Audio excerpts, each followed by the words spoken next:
Attention, corner et le but. Le premier but peut-être celui de la délivrance pour un autre joueur du terroir. Un joueur formé au club, qui est là depuis 2011 et qui souvent porte le brassard. Monsieur Pierre Bardi, qui permet d'entrevoir la Ligue 2. Et les corners, toujours très dangereux du côté du RAF.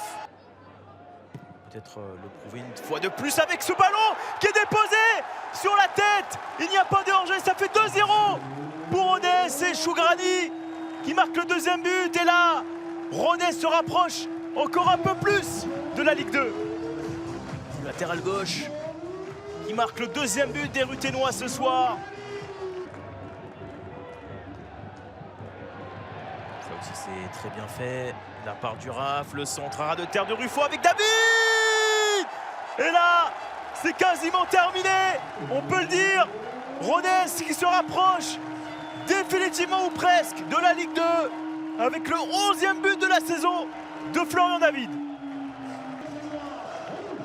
Et la fin de saison d'apothéose pour Rodez, la 9e victoire consécutive à la maison. Le centre à ras de terre. Récupéré par Frikesh. Allez, passe Amina, pourquoi pas pour la frappe. Quelle frappe superbe. Et c'est le jeune Ibrahima Traoré. Premier match en national pour le jeune attaquant issu de la réserve. Et quel but, quel pétard. Et c'est terminé, enfin la délivrance. Rodez est officiellement en Ligue 2.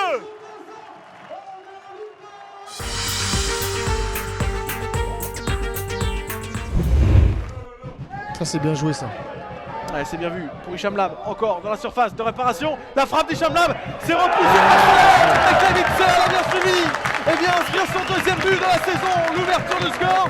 Elle est pour Avranches ce soir, elle est signée Kevin Serrel, 1-0. Prise de balle, déviation. C'est assez surprenant que ce soit lui qui perde un petit peu les pédales sur ce coup. En tout cas, il est expulsé Tafa Diaye à la 42e minute. Solution Dia sur son pied droit. Swissi qui vient prêter main forte au point de pénalty. Simon Dia le centre vers Swissi. L'égalisation à 10 contre 11. Ryan Swissi qui permet à l'entente d'égaliser. Un but partout. On le disait que c'était pas terminé, même en infériorité numérique. Kevin Farad à 100. Réussite. Et la contre-attaque menée avec Samy Alouache dans la surface de réparation. Et deuxième but à Ronchinet. Et c'est Samy Alouache, le nouvel entrant, qui vient de livrer René Fenouillère. 2-1 pour Avranches. Du terme de la partie, c'était terminé s'il la mettait celle-là. Et peut-être qu'il en aura l'occasion sur son cours. Et Rabéi dans la surface encore. Rabéi, cette fois c'est un faux. Cette fois c'est un faux. Troisième but à Ronchinet. Et certainement le maintien en poche pour l'US Avranches. Allez, Amlab, bon contrôle et ça peut partir à toute allure encore pour Samy Alouache. Il est seul face à Salaman, il élimine Salaman et il inscrit le 4e but, son premier doublé en national à Samy Alouache, 4-1 pour l'US Avranches. L'entente coule à Fenouillère. 7 points de retard encore sur le premier de relégable et encore une vague vers le but de Salamon. Rabéi dans la surface, il a éliminé Salamon. Rabéi, 5e but à Ronchinet. La Bérésina dans la défense de l'entente Savrois-Saint-Gratien avec ce 3e but à Ronchinet en l'espace de 5 minutes tout juste.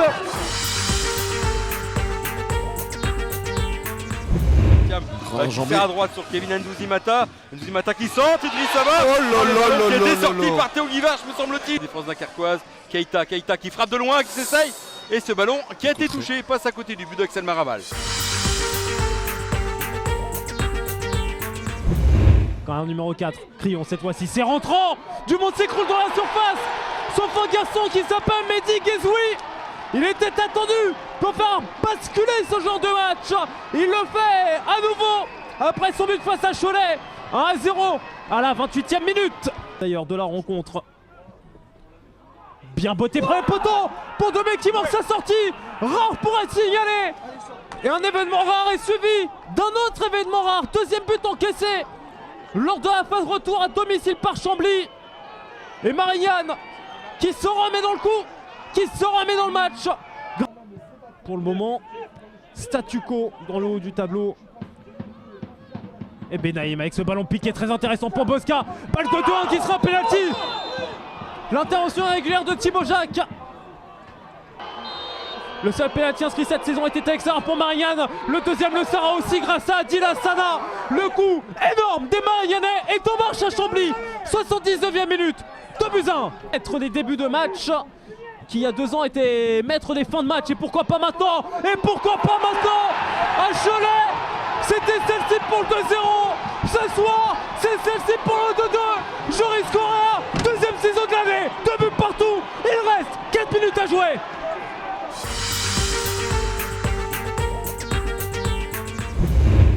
Un petit peu seul le Mounier, il va réussir à trouver Vincent Créin sur le côté droit avec Victor Elisalt. Alexandre Vardin qui lui propose une solution en dédoublant. Alexandre Vardin avec le centre peut-être pour Mamadou Soro, la tête et l'ouverture du score signé Mamadou Soro.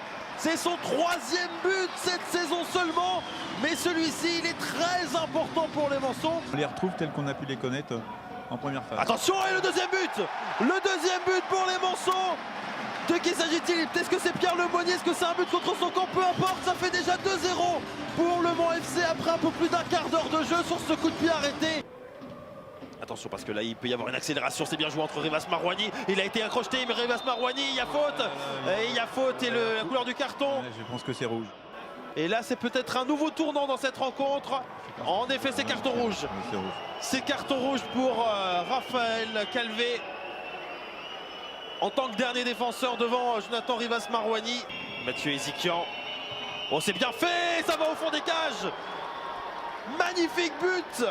On l'avait dit. Et Mathieu Ezikian qui permet à son équipe de revenir à 2-1. Et en plus le Mans FC qui est réduit à 10. Au milieu de terrain, attention parce qu'il est tout seul derrière la tête. Et l'arrêt. Quel arrêt de Nikola Kosic devant Julio Donissa. C'est le deuxième, toujours tiré par Quentin Boimga. Oh, attention, l'ouverture du score ici. Yacouba Jarju. Encore une fois, Yacouba Jarju qui vient déjouer tous les pronostics et inscrire cette ouverture du score. Flanc gauche. Ouais, bon ballon pour Scaramosino qui est face à un joueur. Ce centre il est mort. Et c'est le but. La tête et le but. L'égalisation incroyable. Ici du stade Lavallois à la 30e, à la demi-heure de jeu, tout simplement. Quel but. Quel énorme but! Le fauteuil de la 3e place sur laquelle ils sont bien installés. Ça c'est un bon ballon, hein. Je vous coupe Nico, mais ça c'est un bon ballon pour Quentin Boimga. Le centre, deuxième poteau pour la Belgique. Ah, c'est le but, pas loin! Il est magnifique ce but, il est beau! Il est splendide, 72e minute de jeu. J'ai bien fait de vous couper Nico, parce que l'action, elle est magnifique.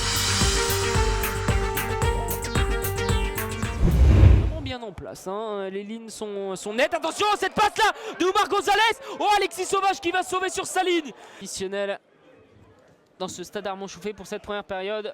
Allez, avec Ali Madi, il y a peut-être un coup à jouer là pour Villefranche. Ali Madi qui s'est un peu emmêlé. Attention, mais qui peut resservir Youssouf Ndiaye. Oh, Youssouf Ndiaye en face à face. Oh, et le but. L'ouverture du score pour Villefranche-sur-Saône. C'est Youssouf Ndiaye qui ouvre le score pour cette équipe caladoise. Allez, Mamo qui va aller jouer rapidement vers Gomel. C'est plutôt bien joué, le centre dansé. Oh, l'égalisation. Oh, le coup de froid sur le stade Armand Chouffé. Le ballon joué entre les deux remplaçants. Et coaching efficace avec ce centre de Benjamin Gomel. Et la conclusion, c'est Aka Anderson Bambo-Amon qui vient égaliser pour Drancy. Surface pour attirer. Regardez Victor Lebris. Et l'ouverture du score à la vallée du Cher. C'est le métronome, le chef d'orchestre, l'homme à tout faire de cette équipe, la papa technique qui ouvre la marque. 1-0 pour le TFC. Ouais, le coup franc il est bien frappé parce qu'il est frappé premier poteau. Il peut y avoir le feu avec Nomo qui va prendre ce ballon de la tête. Kenny qui a bien suivi. Kenny qui va rentrer dans la surface. Il y a une solution avec lui. Il va jouer sur Nomo. Oh, l'arrêt dans le but de Mathieu. Hors-jeu. Pichon dans la position d'hors-jeu. Et oui, position de hors-jeu.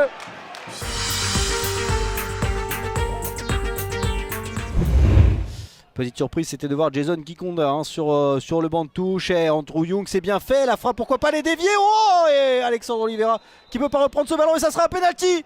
Penalty sifflé par Monsieur Valnet. C'est parti. Et c'est l'ouverture du score. Le but de Concarneau. Concarneau qui mène 1-0 sur la pelouse de QRM après 25 minutes. Guillaume Gégous pour mettre le ballon au fond. Qui a tenté de récupérer ce ballon. Ça va être fait en deux temps avec Moussiti Okoné là à la surface. Qui va essayer de trouver Chamal. La frappe, l'égalisation. L'égalisation de QRM. Signé Steve Chamal qui vient inscrire son 4e but. QRM revient dans la partie. Peut-être un nouveau contre. Adil Asbag pour Steve Chamal encore une fois dans la surface de réparation. Steve Chamal, la frappe. Le deuxième but. Le deuxième but de Steve Chamal qui s'offre à doubler ce soir dans un duo chaud en folie. Arojo, Maxime Sivis qui va tenter la frappe peut-être, c'est repoussé. Ça va revenir avec Arojo dans la surface. Le centre, ça passe devant tout le monde. Le troisième but. Le troisième but pour QRM. Et il est signé Lucas Toussaint.